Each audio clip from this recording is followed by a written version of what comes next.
Mengurus masalah sampah di Bali merupakan pekerjaan tersulit. Hal tersebut disampaikan Menteri Koordinator Bidang Kemaritiman dan Investasi Luhut Binsar Panjaitan di Badung.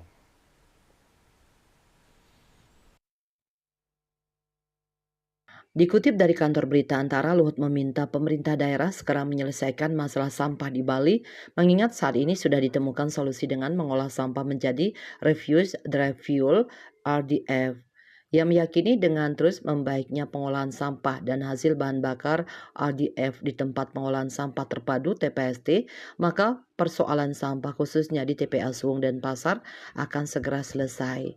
Dari pantauannya langsung saat ini, lalu lintas truk pengangkut sampah ke TPA Suwung mulai berkurang. Ia menilai artinya sudah mulai ada peningkatan pengolahan sampah berkat hasil RDF yang membaik. Target pemerintah setahun ke depan sampah di Bali dapat berkurang banyak dan dalam 2 tahun Bali sudah bersih, terutama area Kek Kura-Kura Bali yang dilalui TPA Suwung dapat diperbaiki.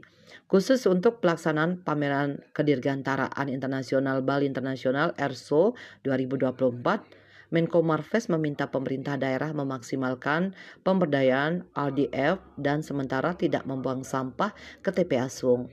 Bali Internasional ERSO 2024 sendiri akan berlangsung pada 18 sampai 21 September 2024 di area Hanggar Bandara Gusti Ngurah Rai.